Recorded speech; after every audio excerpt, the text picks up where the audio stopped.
এই যে সারা রাত তোর আশা হলো তাহলে? এদিকে বাজার সদাই কিচ্ছু যে নেই বাড়িতে, তার কি হুঁশ আছে তোমার? বাড়িতে এলেই তোমাদের এসব প্যান প্যানানি শুনতে হয়, এই জন্য আমার বাড়িতে আসতে ইচ্ছে করে না। তা ভালো লাগবে কেন? সারাদিন আড্ডা আর টোটো করে ঘুরতে তো ঠিকই ভালো লাগে। এবার একটু থামো তো, এসব শুনতে আমার ভালো লাগে না। বাড়িতে যা আছে তা রাঁধগে যাও। বলি বাড়িতে কি মুন্ডুটা আছে যে আমি রাঁধবো? বাজার না হলে না খেয়ে থাকতে হবে, এই বলে দিলাম আমি। না রাঁধলে তো আমার কি, ওসব দু একবেলা না খেয়ে আমার কিছুই যায় আসে না, সবসময় শুধু ক্যাচ ক্যাচানি করা ধর। আরে রতন, বলি বাজার না করলে বৌমা কি দিয়ে রাঁধবে বল দেখি। দিদি, আমার শরীরটা না খুব খারাপ লাগছে। আমি যেন নিজের পায়ে দাঁড়াতেই পারছি না। আমার কি হয়েছে তুই কি বলতে পারবি? আমার না কদিন ধরেই শরীরটা খারাপ করছে। কি বলছিস বোন? তোর আবার হঠাৎ করে কি হলো? তুই তো ঠিকই ছিলি, এরকম তো করিস না তুই কোনোদিনও। কি হলো তোর হঠাৎ? জানি না রে দিদি, শরীরটা হঠাৎ করে খারাপ লাগছে অনেক। যা, তুই গিয়ে শুয়ে পড়। সকালে যদি ঠিক হয়ে যায় তো হয়ে যাবে, নাহলে তোকে ডাক্তারখানা নিয়ে যাব। যদি না কমে, মনে হয় তোর জ্বর এসেছে, তুই এখন গিয়ে শুয়ে পড়। সকালে আমি দেখব কি করা যায়। হতে পারে আমার জ্বর এসেছে। ডাক্তারবাবুকে যে ডেকে আনবো সেই সামর্থ্যটাও আমার নেই। তুই এখন শুয়ে পড়, দেখা যাক সকালে কি করা যায়। কি করে যে কি করি বলতো? তুই একমাত্র আমার সম্বল, তুই ছাড়া আমার এই পৃথিবীতে কেউ নেই। দেখ দিদি, কালকে সকালেই ঠিক হয়ে যাবে, ডাক্তারখানায় নিয়ে যেতে হয় না। আমি অসুস্থ থেকে ঠিক সুস্থ হয়ে যাব। ডাক্তারখানায় নিয়ে যাওয়া কোনো বড় কথা না, তুই তাড়াতাড়ি সুস্থ হয়ে যা। আমি ভগবানের কাছে এটাই প্রার্থনা করি। তোর খুব মন খারাপ হচ্ছে না দিদি? মন খারাপ করিস না, আমি ঠিক সুস্থ হয়ে যাব। তুই দেখ, সকাল হলেই আমি ঠিক সুস্থ হয়ে যাব। মনটা খারাপ লাগছে না, খুব কষ্ট হচ্ছে, আর মা বাবারও কথা মনে পড়ছে। সেই কবে তোকে আর আমাকে রেখে মারা গেল, সেই থেকেই তো তোকে কোলে পিঠে করে আমিই মানুষ করলাম। তাই তোর কিছু হলেই আমার মনটা খুব খারাপ লাগে।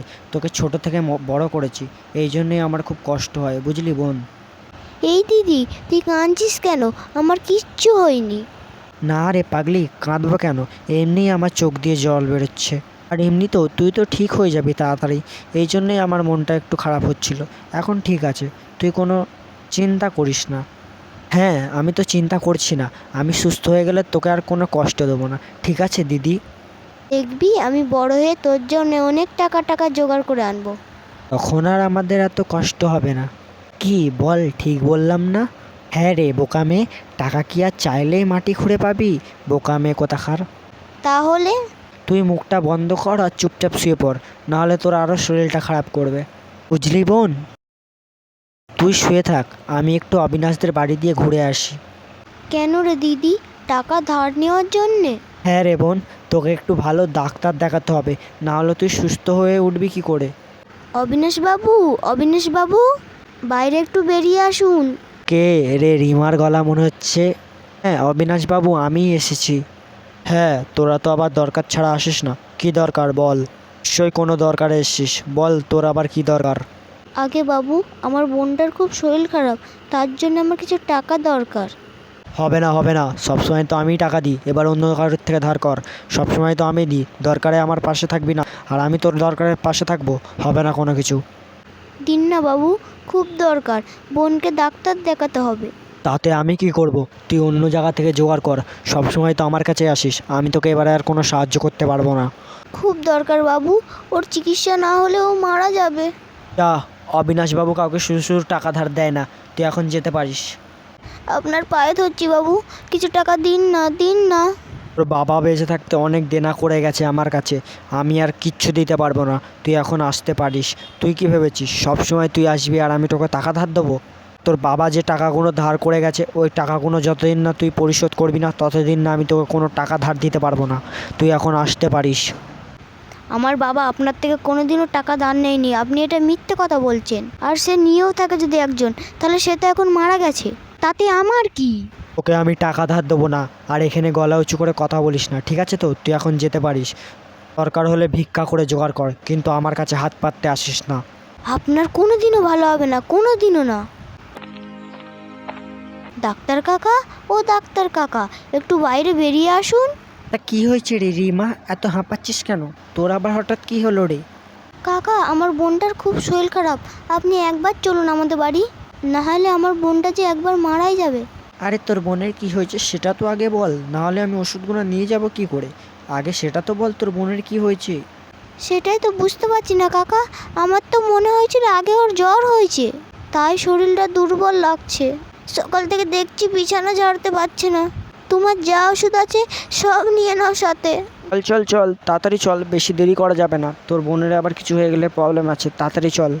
তুমি আগে আগে চলো, আমি পেছনে পেছনে বাক্সটা নিয়ে যাচ্ছি।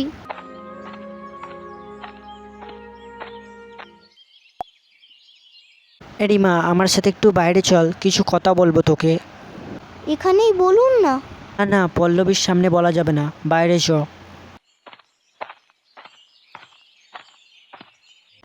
বলুন, কি হয়েছে, কি হয়েছে আমার বোনটার? তোর বোনের লক্ষণটা ভালো দেখছি না। সে যা দেখলাম এটা একটা খতরনাক রোগ, এটা হলে চট করে কেউ বাঁচে না। যদিও বা বাঁচে সেটা তার ভাগ্য। এখন দেখায় যাক তোর বোনের সাথে কি হয়। ও ডাক্তার কাকা, আমার বোনটাকে যে হোক করে তুমি সুস্থ করে দাও না গো। আচ্ছা, তুই অত ভেঙে পড়িস না, আমি যতটুকু পারবো চেষ্টা করব তোর বোনকে সুস্থ করার। এই রিমা, তোর বোনের কি হয়েছে রে? হ্যাঁ রে, কি করে কি হলো আমাদের তো একটু বল। কি বললো ডাক্তার কাকা? তুই তো একবার অবিনাশ বাবুর কাছে যেতে পারতিস।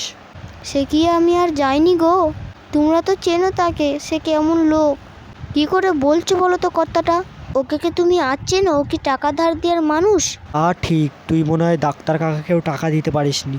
তো ডাক্তার কাকাকে কি টাকা দিয়েছিস? না, পারিনি। কিছু থাকলে তো দেবো। এই নে 2 টাকা, আপাতত রাখ। রানা কাকাকে টাকাটা সময় মতন দিয়ে দিস, বাকিটা পরে দেখা যাবে। রানা কাকা তো আছে তোর মাথার ওপর, যখন যা দরকার হবে বলবি। আমরা তো তোদের নিজের লোক। ঠিক আছে, কদিনই বা চালাবে, তোমাদেরও তো সংসার আছে। আমি দেখছি, তুই কোনো চিন্তা করিস না, আমি জোগাড় করার চেষ্টা করছি। তোর কোনো প্রবলেম হলে আমাকে তাড়াতাড়ি জানাবি, ঠিক আছে? ঠিক আছে, আজকের মতো তাহলে আমি আসি। বোনটা আবার বাড়িতে একা আছে গো। আরে রিমা যে, তো ভর দুপুরে কোথায় গেছিলে? রানা কাকার বাড়ি গেছিলাম, আর এদিক দিয়ে যাওয়ার সময় তোমার সঙ্গে দেখা হয়ে গেল। তোমার সঙ্গে দেখা হয়ে খুব ভালোই হয়েছে গো। আরে বলো, কি দরকার বলো, আমিও শুনতে চাই। তোমার আবার দেখার সাথে কি সম্পর্ক একটু বলো, আমিও শুনি কি দরকার। এই হগেন তোমাদের জন্য সব কিছু করতে পারে, বলো কি দরকার। বেশি কিছু করতে হবে না, কটা টাকা ধার দিলেই হবে।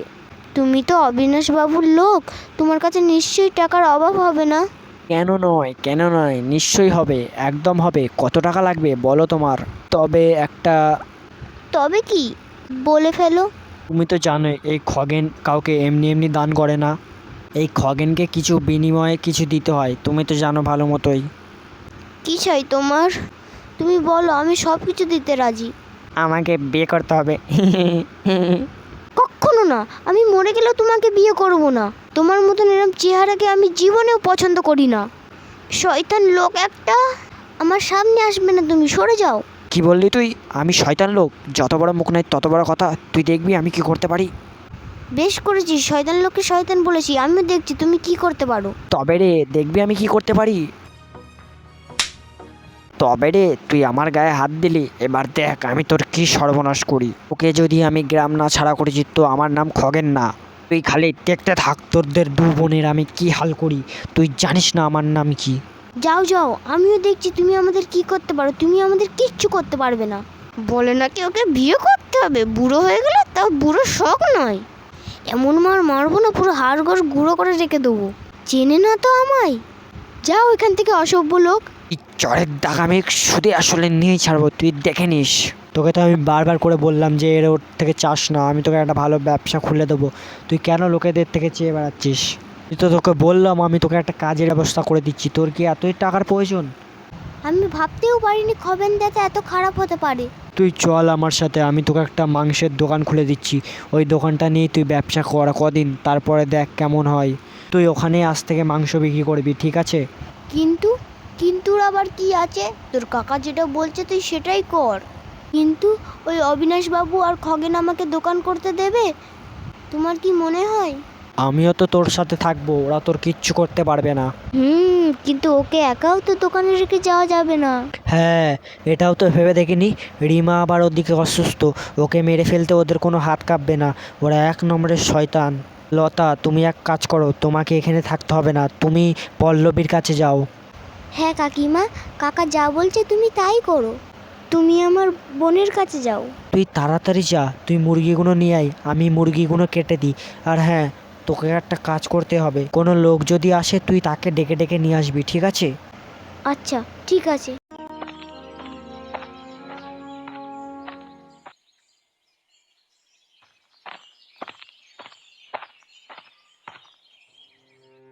অবিনাশবাবু, আপনার চারপাশে কি হচ্ছে, আপনি কি খোঁজ খবর রাখেন?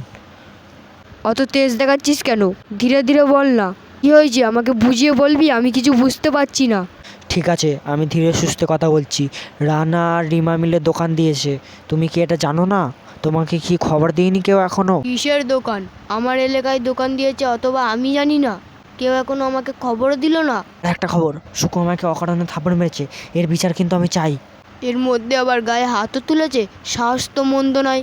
আমাকেও শিক্ষা দেবে বলেছে, এবার তো ছেড়ে কথা বলা যাবে না। হ্যাঁ, আমি কিন্তু এবার শেষ থেকে ছাড়বো, ও আমাকে অকারণে চড় মেরেছে। কান্না করিস না, তুই মেয়ে নাকি? ওইসব বাদ দে। শোন খগেন, আমার মাথায় একটা বুদ্ধি এসেছে ওদের দোকান বন্ধ করার। বলুন বলুন, কি বুদ্ধি? আমিও তোমার সাথে সাথ দিতে রাজি আছি। রাতে যখন দোকান বন্ধ করে দিয়ে ওরা চলে যাবে, তুই গিয়ে ওদের খাঁচা থেকে মুরগিগুলো বের করে দিবি, তারপরে ওদের দোকানে আগুন লাগিয়ে দিবি। এ বাবা, সত্যিকারে কি আগুন লাগিয়ে দেবো? হ্যাঁ, সত্যি নয়তো কি? যদি আমাদের সন্দেহ করে তাহলে আমরা বলে দেবো এতে আমাদের হাত নেই, কিবা দোকানে আগুন লাগানোর কথা আমরা জানি না। বাবা, অবিনাশবাবু, তোমার তো কি বুদ্ধি! এই বুদ্ধিটা দেওয়ার জন্য অসংখ্য অসংখ্য ধন্যবাদ। এবার ওদের হবে খেল খতম। তাহলে আমার কথা মতন কাজ করে ফেল, আর ধরি না। হ্যাঁ, তুমি তো জানো আমি একা যাব না, আমি ছুঁচো মেরে হাত গন্ধ একা করতে চাই না, ঠিক আছে অবিনাশবাবু? আপনিও যাবে আমার সঙ্গে যদি আমি ধরা পড়ে যাই?